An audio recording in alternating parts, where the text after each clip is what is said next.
ആയാലും തന്നെ ഒരു വീട് നോക്കുന്നുണ്ടേട്ടാ. നമുക്കെന്നും കാണാമല്ലോ. അപ്പോ താൻ എന്നെ അവിടേക്ക് അടുപ്പിക്കില്ലാന്ന് തന്നെയാ?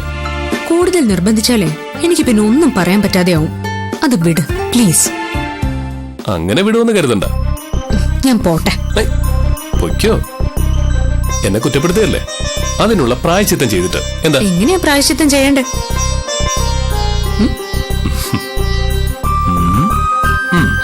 ഓ അത് തരാം. കണ്ണടച്ച് നിക്ക്.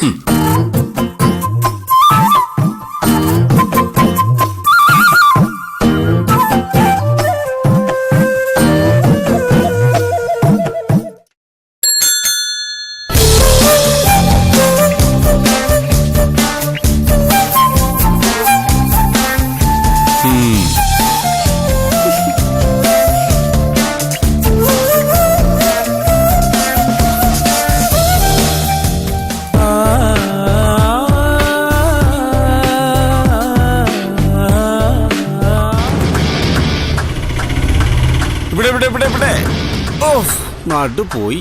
എത്രയായി? 50. അത്രയായുള്ളോ? കൊടുത്തേക്കേ. സുവേ എത്രയായി? 50 രൂപ. എന്താടാ നിങ്ങളൊക്കെ എന്നെ കുറിച്ച് എന്താ പറഞ്ഞേ? ഞാൻ ഒന്നിനും കൊള്ളാത്തവനെന്നല്ലേ? എന്നാ പെങ്ങൾക്കും മകൾക്കും തെറ്റി. ഒരു കാര്യം തീരുമാനിച്ച അത് നടത്തിയിട്ടേ ഞാൻ അടങ്ങൂ. അക്കാര്യത്തിൽ ഞാൻ ഭയങ്കര ഫാസ്റ്റാ. നിന്ന് പ്രസംഗിക്കാതെ നീ കാര്യം പറ. അത് പിന്നെ മുകളിലത്തെ നില വാടക കൊടുക്കുന്ന കാര്യം നമ്മൾ ഇന്നലെ സംസാരിച്ചിരുന്നില്ലേ? ദേ ഇവര് പുതിയ വാടകക്കാരാ.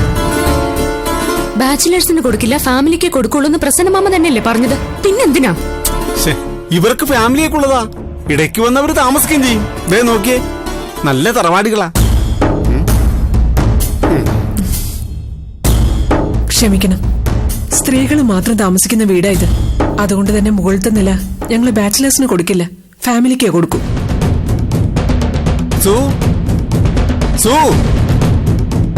ഇപ്പൊ ശരിയാക്കി തരാം. അതെ, ഇവിടെ കാശിന് അത്യാവശ്യമില്ലേ? ഫാമിലി നോക്കിയിരുന്നാലേ കിട്ടുമെന്ന് ഉറപ്പുണ്ടോ നിനക്ക്? ഒന്നും കാണാതെ പ്രസന്നൻ ഇവർ ഇങ്ങോട്ട് കൂട്ടിക്കൊണ്ട് വരില്ല. 10,000 രൂപയെ വാടക പറഞ്ഞിരിക്കുന്നേ. 6 മാസം വാടക അഡ്വാൻസും. അപ്പൊ തന്നെ 60,000 രൂപ പുഷ്പം പോലെ എന്റെ കയ്യിലെടുത്ത് വെച്ച് തന്നില്ലേ? എത്ര കാശ് കിട്ടിയാലും ലക്ഷങ്ങൾ തരാന്ന് പറഞ്ഞാലും ബാച്ചിലേഴ്സിന് ഇവിടെ താമസിപ്പിക്കാൻ പറ്റില്ല. ഇത്തിരി സമാധാനത്തോടെ ഞങ്ങൾക്ക് ഇവിടെ ഉറങ്ങണം. എന്റെ മോളെ നല്ല കുട്ടികളവര്. അത് വേണ്ട പ്രസന്ന മാമ. ഒരു കാര്യം ചെയ്, ഇത് പിടിച്ചേ. ഒരു 30,000 രൂപയുണ്ട്. ബാക്കി 30,000 ഞാനൊരു അത്യാവശ്യത്തിന് മറിച്ചതാ. അടുത്ത മാസം തിരിച്ചു വന്നേക്കാം. മോളെ, നീ ആ കീ എടുത്തോണ്ട് വന്നേ. അമ്മ, എനിക്കൊന്നും അറിയില്ല. നിങ്ങൾ അമ്മാവനും മരുമോളും തീരുമാനിക്കും. എന്റെ മോളെ നീ പേടിക്കണ്ട. അവരെന്തെങ്കിലും തോന്നിയ ദിവസം കാണിച്ചാലേ പ്രസന്നനമ്മാവില്ലേ ഇവിടെ? ബാക്കി വെച്ചേക്കോ അവരെ. മോളെ കീ എടുത്തോണ്ട് വന്നേ. ചെല്ലാ താക്കോലും എടുത്തോണ്ട് വാ.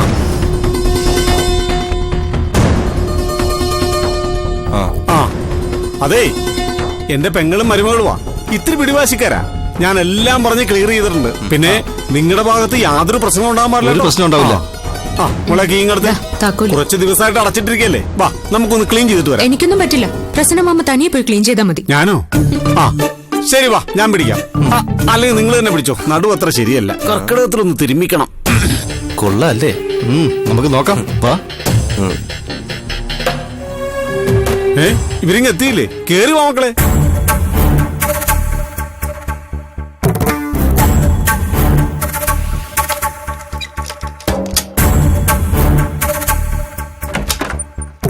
വലുതുകാല വെച്ച് കയറി വാ.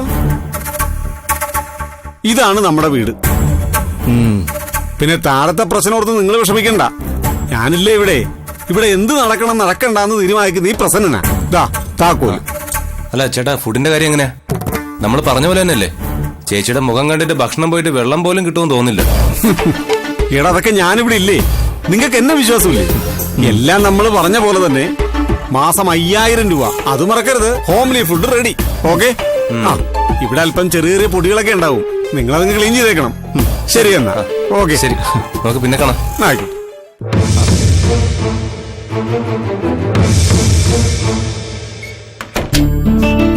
എന്താ വേണ്ടത്? അല്ല, വിശപ്പ് തുടങ്ങി. ഭക്ഷണം റെഡിയായെന്ന് അറിയാൻ വന്നതാ. ആഹാരം റെഡിയായി മുകളിലേക്ക് കൊണ്ടുവരും. ഇടയ്ക്കിടയ്ക്ക് ഇങ്ങോട്ട് വരരുത്. ഞങ്ങളെ ബുദ്ധിമുട്ടിക്കരുത്. ഓ അതെ, എന്താ ജോലി? ഒരു കമ്പനിയില്ല. ഏത് കമ്പനിയില്? അത് ഒരു പ്രൈവറ്റ് കമ്പനിയാ. പ്രൈവറ്റ് കമ്പനിക്ക് പേരുണ്ടാവില്ലേ? എന്താ ചേച്ചി ഇങ്ങനെ കുത്തി കുത്തി ചോദിക്കുന്നേ? അറിഞ്ഞിരിക്കാമല്ലോ. പേടിക്കണ്ട ചേച്ചി, ഞങ്ങൾ ക്രിമിനൽസ് ഒന്നും അല്ല. ഞങ്ങൾ കാരണം ചേച്ചിക്ക് ഒരു ബുദ്ധിമുട്ടും ഉണ്ടാവില്ല. ഭക്ഷണം അങ്ങ് എത്തിച്ചോളാം, പൊയ്ക്കോ. ശരി.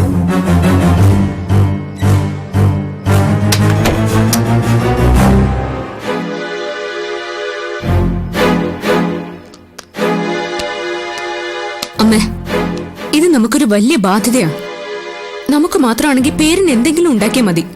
കഞ്ഞിയും ചമ്മന്തിയോ ചപ്പാത്തിയും പയറുകറിയോ. പക്ഷെ മുകളിൽ താമസിക്കുന്നവർക്ക് അങ്ങനെ കൊടുക്കാൻ പറ്റില്ലല്ലോ. എന്നെ എന്റെ മക്കളെയും ബുദ്ധിമുട്ടിക്കാൻ വേണ്ടി മാത്രമായിട്ട് നിങ്ങളെ ഇനി പറഞ്ഞിട്ടെന്താ? സഹിക്കുക എന്നെ. എത്ര കാലമെന്ന് വെച്ചാ സഹിക്കുക?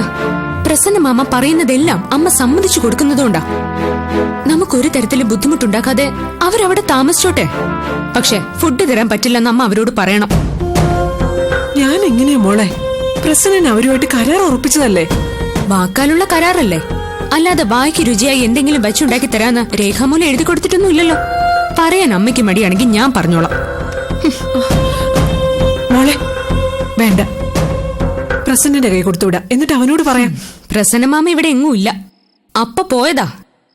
എങ്കിൽ ഞാൻ പോവാം. അമ്മ ഞാൻ പോവാം. അമ്മ വേണ്ട മോളെ, ഞാൻ കൊടുത്തിട്ട് വരാം.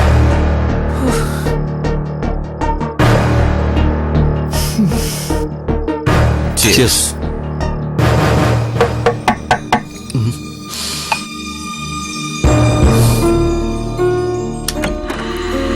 ആ ചേച്ചിയോ, വാ. ആ ചേച്ചി, പ്രസന്ന ചേട്ടൻ പറഞ്ഞ് ചേച്ചിയുടെ വീട്ടിലെ കാര്യങ്ങളൊക്കെ ഞങ്ങൾക്ക് അറിയാം. സർവീസിലിരിക്കുമ്പോ മരിച്ചുപോയ ഭർത്താവിന്റെ ജോലി രണ്ടാമത്തെ മോൾക്ക് കിട്ടി. പക്ഷേ ശമ്പളത്തിന്റെ 3/4 ഭാഗവും പഴയ കടക്കാരുടെ കയ്യിലേക്കാ പോകുന്നത്. ഇളയ കുട്ടിയുടെ പഠിത്തം, മൂത്തവളുടെ ചികിത്സയ്ക്കും വേണം നല്ലൊരു തുക. ചേച്ചി നിന്നേ പറയട്ടെ. നീ എന്തിനാടാ ഇങ്ങനെ വളച്ചു കെട്ടി പറയുന്നേ? അതുകൊണ്ടല്ലേ ചേച്ചിക്ക് ബോറടിക്കുന്നേ. എന്താ നിങ്ങൾക്ക് പറയാനുള്ളത്? അല്ല, പണത്തിന് എന്തെങ്കിലും ആവശ്യമുണ്ടെങ്കിൽ ചോദിക്കാൻ മടിക്കണ്ട.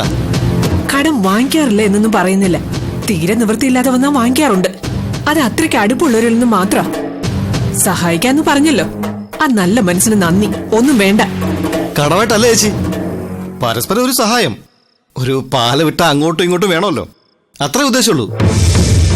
പിന്നെ ചേച്ചി ആഹാരം കൊണ്ടുവന്ന് ബുദ്ധിമുട്ടണമെന്നില്ല. 2 പെൺമക്കളില്ലേ, അവരുടെ കൊടുത്തു വിട്ടാ മതി. ആരുടെ കൊടുത്തുവിടണമെന്ന് ഞാൻ തീരുമാനിച്ചോളാം. നിങ്ങൾ നിങ്ങളുടെ കാര്യം മാത്രം നോക്കിയാൽ മതി.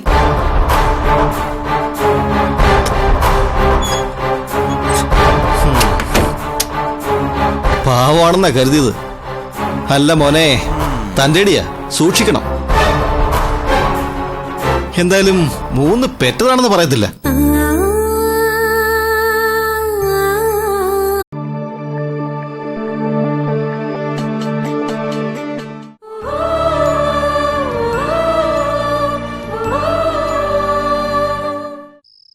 വെറുതെ വലിയ വയല് വർത്താനം പറഞ്ഞോണ്ട് കാര്യമില്ല ജയ്സ.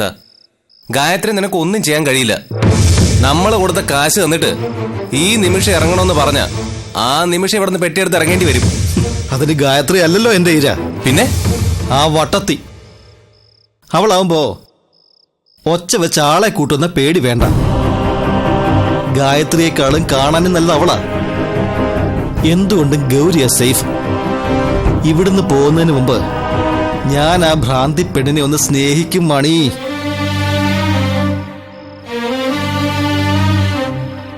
ചേച്ചി എന്താ ആലോചിക്കുന്നേ? ആലോചിക്കുന്നൊക്കെ കൊള്ളാം, പക്ഷെ നല്ല കാര്യങ്ങൾ മാത്രമേ ആലോചിക്കാവൂ. പണ്ട് അച്ഛനുണ്ടായിരുന്ന കാലത്ത് എന്ത് സന്തോഷമായിരുന്നു ഈ വീട്ടിൽ. ഓർമ്മയില്ലേ ചേച്ചിക്ക്? അച്ഛൻ നമ്മൾ 3 പേർക്കും പുതിയ ഡ്രസ്സ് വാങ്ങിക്കൊണ്ട് വരുന്നതും കാവ്യയ്ക്ക് നമ്മൾ ആ ഡ്രസ്സ് ഇട്ട് കൊടുക്കുന്നതും. അപ്പൊ അവള് കരയും. ആ പാവത്തിനെ നമ്മൾ ഒരുപാട് വട്ട് കളിപ്പിച്ചിട്ടുണ്ട്. അതൊക്കെ ഇപ്പൊ ഓർക്കുമ്പോ ഒരു രസാ. ദേ, അതുപോലുള്ള നല്ല കാര്യങ്ങൾ മാത്രം ഓർത്താ മതി. വിഷുവിന് കൈനീട്ടം കിട്ടിയ കാശുകൊണ്ട് നമ്മൾ സിനിമയ്ക്ക് പോയതും ഐസ്ക്രീം കഴിച്ചതും, ഓണത്തിന് പൂ പറിക്കാൻ മനക്കിലെ പറമ്പിൽ പോയി പ്രേതത്തെ കണ്ട് പേടിച്ചോടിയതും. അത് പ്രേതമൊന്നും ആയിരുന്നില്ല, മനക്കിലെ ജോലിക്കാരിയെ കാണാൻ അവളുടെ ഇഷ്ടക്കാരൻ വന്നതായിരുന്നു. തലയിൽ മുണ്ടിട്ട് നടന്നു വന്നതാ, ആരും അറിയാതെ. ഓർമ്മയുണ്ട് ചേച്ചിക്ക് അതൊക്കെ? ഈ വീട്ടിലെ സന്തോഷങ്ങൾ മുഴുവൻ പൊതിഞ്ഞെടുത്ത അച്ഛൻ പോയത്. വർഷങ്ങൾ ഇത്രയായിട്ടും അമ്മയുടെ കണ്ണിലെ നനവ് ഇതുവരെ മാറിയിട്ടില്ല. ചേച്ചിയുടെ വിവാഹം കഴിഞ്ഞാൽ അമ്മയ്ക്ക് കുറച്ച് സമാധാനം കിട്ടും. ഇനി എന്റെ ലക്ഷ്യം അത് മാത്രം, ചേച്ചിയുടെ കല്യാണം. അതിനിടയില് ചീത്ത കാര്യങ്ങൾ ഓർത്ത് ചേച്ചി സങ്കടപ്പെടാതിരുന്നാ മതി. നല്ല കാര്യങ്ങൾ മാത്രം ഓർത്താ മതി. പക്ഷെ ഇപ്പൊ തൽക്കാലം ഓർമ്മകൾക്ക് ഗുഡ് ബൈ പറഞ്ഞ് നമുക്ക് കിടക്കാം. നേരെ ഒരുപാടായി. വാ കിടക്കാം. കിടക്ക് ചേച്ചി.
എന്താ പോയ കാര്യം? ഞാൻ ജനലിൽ കൂടെ നോക്കി. ഗായത്രി നല്ല ഉറക്കവാ. ഗൗരി എന്നെ കണ്ടു. എന്തായാലും മനു ആണെന്ന് കരുതി അവള് പുറത്തേക്ക് വരാൻ സാധ്യതയുണ്ട്. നമുക്ക് നോക്കാം.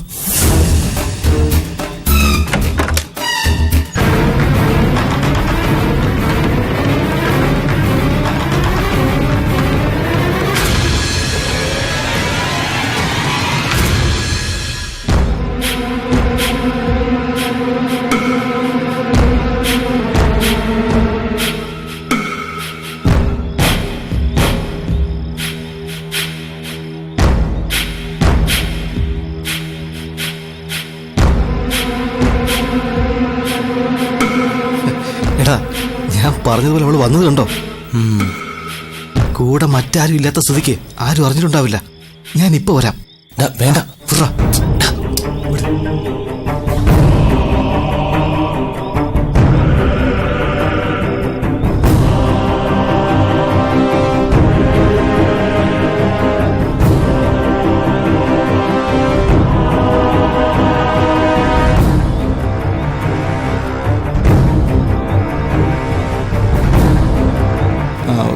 ഗൗരി ആരെയാ നോക്കുന്നേ? മനുവിനെയാണോ? മനുവിനെയാണെങ്കിൽ അവൻ മുകളിലുണ്ട് കേട്ടോ. സത്യം ഞാൻ പറഞ്ഞത്. ഗൗരിയെ കാണാൻ അവൻ വന്നത്. ഇനിയും വിശ്വാസം വരുന്നില്ലെങ്കിൽ ഗൗരി ഒന്ന് വന്ന് നോക്ക്.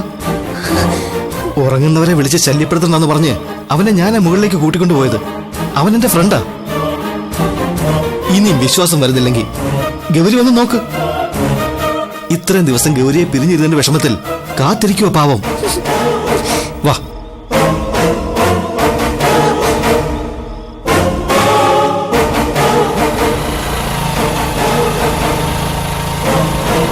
ഗൗരി, ഗൗരി,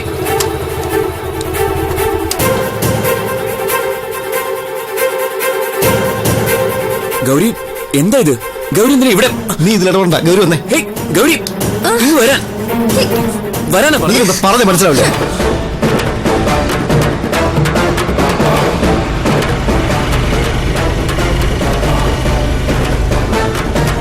ഗൗരി ദേ ഓട്ടോ വരുന്നുണ്ടേ. നീ വാ. വന്നേ. ഇവിടെ ഇവിടെ എത്രയായി? 40 രൂപ. വെച്ചോ. എന്താടാ, എന്താ ഈ അസമയത്ത് നീ ഇവിടെ? അല്ല ഗൗരിയെ മോളത്തോമാരും കൊല്ലുന്നില്ല ഞാൻ. നിനക്ക് കൊതി തീർക്കാൻ പ്രസന്നന്റെ അനന്തരവളെ തന്നെ വേണമല്ലോ. ഞാനല്ല, ഞാൻ ഗൗരിയെ കൂട്ടിക്കൊണ്ടുപോകാനോ? എങ്ങോട്ട്? ഇവന്റെ മനസ്സിലിരിപ്പ് നല്ലതല്ലെന്ന് ഞാൻ പറഞ്ഞതല്ലേ? അപ്പൊ നിങ്ങളത് വിശ്വസിച്ചില്ലല്ലോ. ഇവൻ കാണിച്ചു കണ്ടില്ലേ? ഞാൻ കണ്ടതുകൊണ്ടേ ഇവിടെ രക്ഷപ്പെട്ടു. അല്ലെങ്കിൽ നമ്മുടെ മോളെ കൊണ്ട് ഇവൻ പോയാലോ? ഞാനൊന്ന് കേറി പോടിയകത്ത്. എടി അമ്മയെ വിളിച്ചോണ്ട് പോവാൻ. എടി കേറി പോകാൻ. നിനക്ക് അവളെ കെട്ടണോ ഒറ്റക്കോലോ? നിനക്ക് എന്റെ അനന്തരവളെ കൊണ്ടുപോകണോ ഒറ്റക്കാല? എന്താ കാര്യം? ഇവൻ എന്റെ ഗൗരി മോളെ തട്ടിക്കൊണ്ടുപോകാൻ പോയി. നീ പെണ്ണുങ്ങളെ ശല്യം ചെയ്യൂടാ.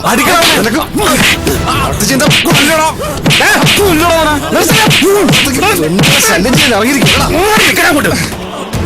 എന്തിനാണ് നീ എല്ലാം കൂടെ എന്നെ മോനെ തല്ലുന്നത്? ഇവനെ ഇവിടത്തെ പെമ്പിളേര് രാജേഷ് ഏട്ടെന്നാ വിളിക്കണേ, സ്വന്തം ഏട്ടനെ പോലെ. പക്ഷെ ഇവന്റെ കയ്യിലിരിപ്പുണ്ടല്ലോ, ഓ എന്റെ ഗൗരി മോളെ. ഇനി എന്റെ മോന്റെ മേലെ കൈ വെച്ചാണ്ടല്ലോ. അപ്പൊ ഞാൻ ഗൗരി രക്ഷിക്കാൻ വന്നതാ. അപ്പൊ ഇവരെല്ലാം കൂടി ചേർന്ന് എന്റെ പ്രസന്ന, സ്ത്രീകൾ മാത്രം താമസിക്കുന്ന സ്ഥലത്ത് വന്ന് കേരള ഒരു പ്രശ്നം ഉണ്ടാക്കിയെന്ന് നാട്ടുകാരെ കൊണ്ട് പറയിപ്പിക്കാൻ എനിക്ക് വയ്യ. അതുകൊണ്ട് മാത്രം നിന്റെയൊക്കെ കേസ് ഞാൻ മാറ്റി വെക്കുക. ഓർത്തോ നീയൊക്കെ? ഓടാ മോനെ. പിന്നെ അല്ലെങ്കിൽ താൻ ഒലത്തും. അവന്റെ മറ്റേ കാലം കൂടി ഞാൻ ഒട്ടിക്കും.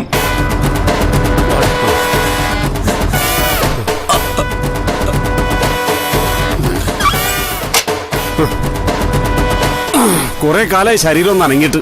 വല്ല ഇരിപ്പുണ്ടോ മക്കളെ? ഉണ്ടല്ലോ. എന്നാ വാ.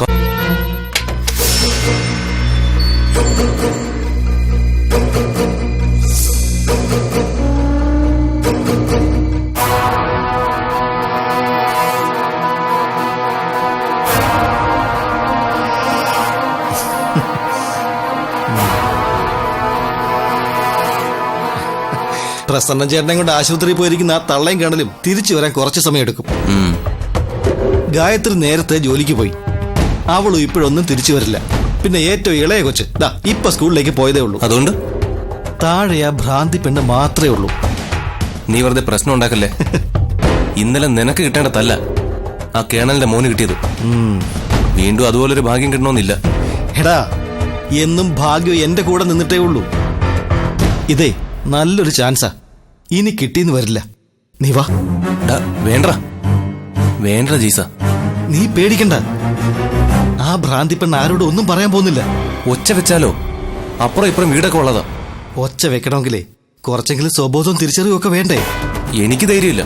എങ്ങനും കൈവിട്ട് പോയാ നല്ല തല്ല് കിട്ടും. ഇങ്ങനെ പേടിക്കണ്ട. കാര്യം നടക്കണമെങ്കിലേ അല്പം റിസ്ക് ഒക്കെ എടുക്കണം. റിസ്ക് എടുത്ത് തല്ല് വാങ്ങിക്കാൻ ഞാനില്ല. എടാ, നിനക്ക് വേണ്ടെങ്കിൽ വേണ്ട. പക്ഷെ ഈ ചാൻസ് ഞാൻ വിട്ടുകളയില്ല. എടാ വേണ്ടെന്നാ ഞാൻ പറഞ്ഞേ. വേണം. ഇന്നത്തെ ദിവസം ഈ ജെയിംസിന് വേണ്ടി മാത്രം സൃഷ്ടിക്കപ്പെട്ടുള്ളതാ. പാഴാക്കി കളഞ്ഞിട്ട് കേൾച്ചിട്ട് ഒരു കാര്യമില്ല. ആരെങ്കിലും വരികയാണെങ്കിൽ നീ എന്നെ ഒന്ന് ഫോൺ ചെയ്യണം. എന്താ, ആ ഒരു ഉപകാരമെങ്കിലും ചെയ്യൂ. ഇപ്പൊ വരാം.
എന്താടാ? ദേ ഏതോ ഒരുത്തൻ കാറിൽ വന്നിട്ടുണ്ട്. എടാ പ്രശ്നമാവേ. നീ പെട്ടെന്ന് അവിടെ ഇറങ്ങാൻ നോക്ക്. എടാ അതാരാ നോക്ക്. ഇങ്ങോട്ടാണോ വരുന്നത്? എടാ വേഗം.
എന്താടാ?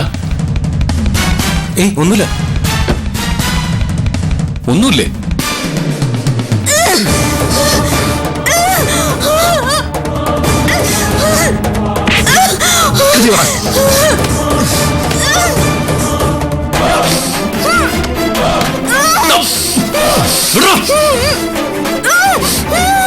കൈയെടുക്കാനാ പറഞ്ഞ.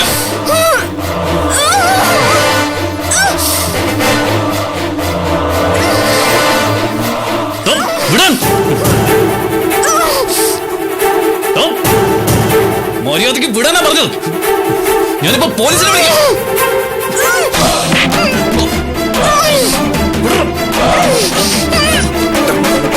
പെട്ടെന്ന് ഇറങ്ങണം.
നിൽക്കാനല്ലേ പറഞ്ഞു.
ഗൗരിയുടെ അവസ്ഥ എന്നെക്കാട്ടി നന്നായിട്ട് നിനക്കറിയാവുന്നല്ലേ? തനിച്ചാക്കി പോകാൻ പാടുണ്ടോ? എന്താ ഇപ്പൊ ഉണ്ടായേ? ഞാൻ വരുമ്പോ ഗൗരി അവൻ ചേച്ചി ചേച്ചി ചേച്ചിക്കൊന്നും പറ്റില്ലല്ലോ. അല്ല, നന്ദൻ ഇത് എപ്പോഴാ വന്നേ? നിന്നെ വിളിച്ചിട്ട് കിട്ടാതായപ്പോ ഞാൻ ഇങ്ങോട്ട് വന്നത് ഭാഗ്യമായി. ഞാനിവിടെ എത്തിയില്ലായിരുന്നെങ്കിൽ ഇവന്മാര് ഗൗരിയെ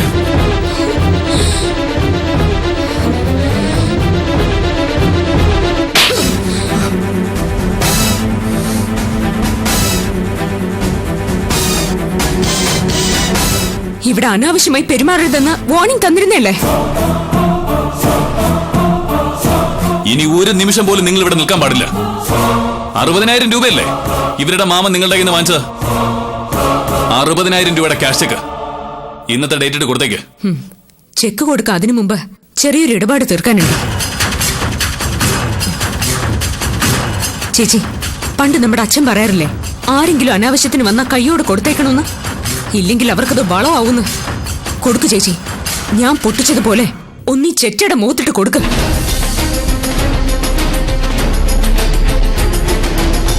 പേടിക്കണ്ട ചേച്ചി, ഞങ്ങളൊക്കെ ഇല്ലേ, ഒന്ന് പൊട്ടിക്ക്. ഈ ഗായത്രി പറഞ്ഞ ചേച്ചി കേക്കില്ലേ? തല്ലി ചേച്ചി. ഞാനിവർക്ക് ശരിക്കും കൊടുത്തു, ഗായത്രിയുടെ കയ്യിൽ നിന്ന് കിട്ടി. പക്ഷെ ശരിക്കും കിട്ടേണ്ടത് ഗൗരിയുടെ കയ്യിൽ നിന്ന് തന്നെയാണ്. ചെവിക്കല്ലിട്ട് ഒന്ന് കൊടുക്ക ഗൗരി.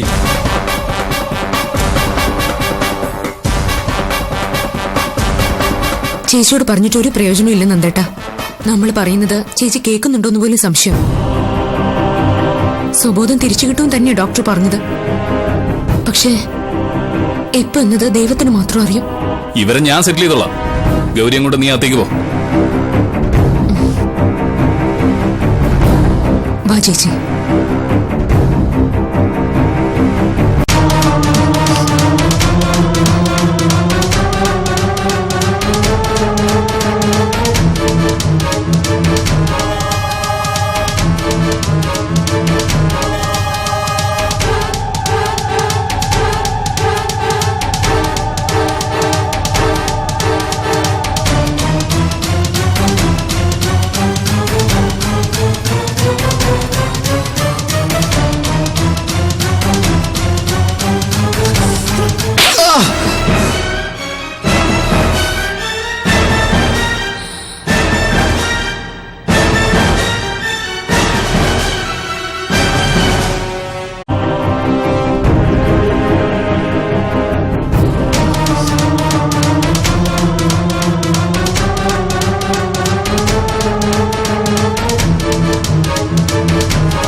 ആരാ പറഞ്ഞത് ഗൗരിക്ക് തിരിച്ചറിവില്ലെന്ന്?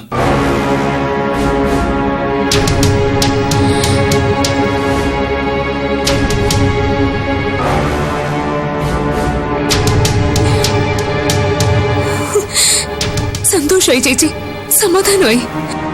ഡോക്ടർ പറഞ്ഞത് സത്യമായിക്കൊണ്ടിരിക്കുക. ചേച്ചി തിരിച്ചറിവിലേക്ക് വന്നുകൊണ്ടിരിക്കുക. ബാഗ് പാക്ക് ചെയ്യാൻ 1/2 മണിക്കൂർ ഇറങ്ങിക്കോളണം.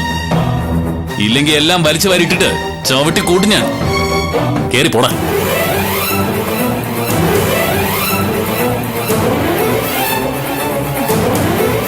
നന്നായിട്ടും വാ, കയറിയിരിക്കാം. ചേച്ചി വാ.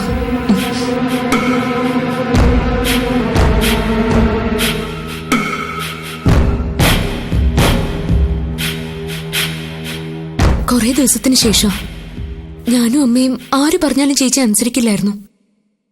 ഞങ്ങൾ പറയുന്നത് കേൾക്കാത്ത പോലെ ഇരിക്കും. റിയാക്ട് ചെയ്യുന്നത് ആദ്യമായിട്ടാ. ഈ ഒരു ഒറ്റ ഇൻസിഡന്റ് കൊണ്ട് ചേച്ചിയിൽ വലിയ മാറ്റം ഉണ്ടായിരിക്കുന്നത് കണ്ടില്ലേ? താങ്ക്സ് നന്ദേട്ടാ. എന്നോടല്ല നന്ദി പറയേണ്ടത്, ദൈവത്തോടാ. നന്ദേട്ടൻ വാ.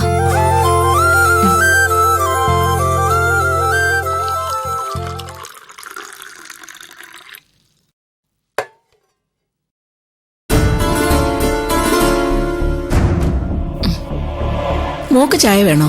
വേണ്ട അപ്പച്ചി. ഇന്നലെ വിളിച്ചപ്പോ ഇവളുടെ സംസാരത്തിൽ എന്തോ സങ്കടം ഉള്ളതുപോലെ, അതാ പെട്ടെന്ന് വന്നത്. നന്ദൻ ഇവളോട് എന്തെങ്കിലും ഇഷ്ടക്കേടുണ്ടോ ചേച്ചി? എന്തിഷ്ടക്കേട്? ഒരിഷ്ടക്കേടും ഇല്ല. ഉള്ളിലെ ഇഷ്ടം തുറന്ന് പ്രകടിപ്പിക്കാൻ നന്ദന് വലിയ ചമ്മല. കോളേജ് പിള്ളേരുടെ പ്രേമം അവൻ എന്നും കാണുന്നതല്ലേ, അതുപോലെ ആകാൻ പറ്റുമോന്ന് അവൻ ചോദിക്കുന്നത്. അതൊന്നും അല്ല, നന്ദേട്ടന് എന്നെ ഇഷ്ടമല്ല. ഇവൾക്കാണെങ്കിൽ നന്ദന്റെ മുഖം ഒന്ന് മാറിയ സങ്കടം വരും. സ്നേഹം ഉണ്ടെങ്കിൽ അത് മനസ്സിൽ കൊണ്ട് നടന്നാ പോരാ, പ്രകടിപ്പിക്കണം. അതാ എന്റെ അഭിപ്രായം. കല്യാണം കഴിഞ്ഞ ഒക്കെ നേരെയാവൂ എന്തോ. അതെപ്പോഴാന്ന് അറിയേണ്ടത്. കല്യാണക്കാര്യം പറയുമ്പോ നന്ദേട്ടന് എന്തെങ്കിലും പറഞ്ഞു ഒഴിഞ്ഞു മാറും. പണ്ടേ പറഞ്ഞുറപ്പിച്ച ബന്ധമാണ്. ഇപ്പോ രണ്ടുപേർക്കും വിവാഹപ്രായമായി, നല്ല ജോലിയുമായി, പ്രാരാബ്ദങ്ങളോ മറ്റു ബാധ്യതകളോ ഇല്ല. പിന്നെ എന്തിനത് വെച്ച് നീട്ടിക്കൊണ്ടു പോകുന്നത്? 3 മാസം കഴിഞ്ഞ വിവാഹത്തിന് നല്ല സമയമാണെന്നല്ലേ പണിക്കര് പറയുന്നത്. അവനോട് ഞാനൊന്ന് സംസാരിക്കട്ടെ. ഇങ്ങനെ തണുത്ത മട്ടി സംസാരിച്ച പോരാ. നന്ദൻ എന്തെങ്കിലും സമ്മതിക്കുമെന്ന് വിചാരിച്ച് ഇവളിങ്ങനെ കാത്തിരിക്കുന്നതിൽ അർത്ഥമില്ല. ഈ കല്യാണം നടക്കുമോ ഇല്ലയോ എന്ന് ചേച്ചി ഒറ്റ വാക്കി ഉത്തരം പറയണം. എനിക്കറിയേണ്ടത് നന്ദന്റെ അഭിപ്രായമല്ല, ചേച്ചിയുടെ അഭിപ്രായമാണ്. ചേച്ചി സത്യം പറയണം. ഈ കല്യാണം നടന്നു കാണണമെന്ന് ചേച്ചിക്ക് ആഗ്രഹമുണ്ടോ? ഇതെന്ത് ചോദ്യ മുരളി? അങ്ങനെയാണെങ്കിൽ ആ കാര്യത്തിനൊരു തീരുമാനം ഉണ്ടാക്കിയിട്ടേ ഞാനും ഇന്ദും തിരിച്ചു പോകുന്നുള്ളൂ. നന്ദനെ മാത്രമേ വിവാഹം കഴിക്കുള്ളൂ എന്ന് വാശി പിടിക്കുന്നുണ്ടാ? നമ്മളെല്ലാരും ഒന്നിച്ച് ശ്രമിച്ച കാര്യം നടക്കുമെങ്കിൽ അതങ്ങ് നടക്കട്ടെ. ഞങ്ങളുടെ മകളുടെ ഭാവി ഞങ്ങൾ തന്നെ നോക്കണമല്ലോ.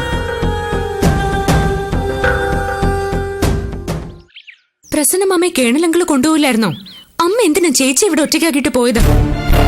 ഞാൻ കാവ്യ ഏൽപ്പിച്ചിട്ടാ പോയത്. അവള് സ്കൂളിൽ പോയത് എന്റെ തെറ്റാണോ? എന്താ ഉണ്ടായത് അത് പറ. ഒരു പെൺകുട്ടിയെ തനിച്ച് കിട്ടിയാ തെമ്മാടികൾ വെറുതെ വിടും തോന്നുന്നുണ്ട് അമ്മയ്ക്ക്? മുകളിലത്തെ നില വാടകയ്ക്ക് കിട്ടുമെന്നറിയാൻ ഇദ്ദേഹം വന്നില്ലായിരുന്നെങ്കിൽ.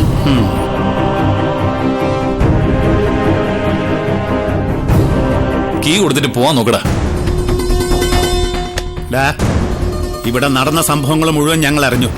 ഇനി അതിന്റെ പേരിൽ വൈരാഗ്യം തീർക്കാൻ ഇതുവഴി എങ്ങാണം വന്ന എന്റെ മോനെ തല്ലിയതിന്റെ പേരിലും ഇവിടെ നടന്ന സംഭവങ്ങൾക്കും എല്ലാം കൂടി കൂട്ടിവെച്ച് തരും ഞാൻ. എന്റെ മോന്റെ ദേഹത്ത് കൈവച്ചോമാരെ കാര്യമായിട്ടൊന്ന് പെരുമാറണമെന്ന് വിചാരിച്ചിരുന്നതാ ഞാൻ. ഗായത്രിയുടെയും ഗൗരിയുടെയും കയ്യിൽ നിന്ന് ഓരോന്ന് കിട്ടിയെന്ന് ഞാൻ അറിഞ്ഞു. എടാ, പെണ്ണിന്റെ കയ്യിൽ നിന്ന് തല്ല് വാങ്ങിക്കുന്നവന്മാർ ആണും പെണ്ണും കെട്ടവനാ. കേണൽ ആണുങ്ങളോടെ മുട്ടാറുള്ളൂ. പോടാ, നിന്റെ പെട്ടിക്കൂടെ എടുത്തിട്ട് പോടാ. പടം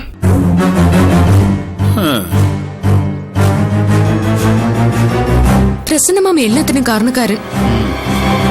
ഞങ്ങൾക്കതിൽ വലിയ പ്രയാസമുണ്ട് കേണലങ്കിള്. നിങ്ങളെ ഒന്നും കുറ്റപ്പെടുത്തിയതല്ല മോളെ, പറഞ്ഞെന്നേ ഉള്ളൂ. ഇവന്മാരുടെ ഇടപാടുകളൊക്കെ തീർത്താണോ മോളെ? അഡ്വാൻസ് വാങ്ങിയ കാശ് തിരികെ കൊടുത്തു. നന്നായി. കാര്യങ്ങളൊക്കെ പക്കയായിരിക്കണം. ഈ പ്രസിഡന്റ് ഒപ്പിച്ച ഓരോ പണി. ആ ഹോസ്പിറ്റലിൽ ചെന്നപ്പോ അവന് ഒരു കുഴപ്പമില്ല. ഇങ്ങോട്ട് വരട്ടെ. എല്ലാ ശല്യങ്ങളും ഒറ്റയടിക്ക് അവസാനിച്ചല്ലോ.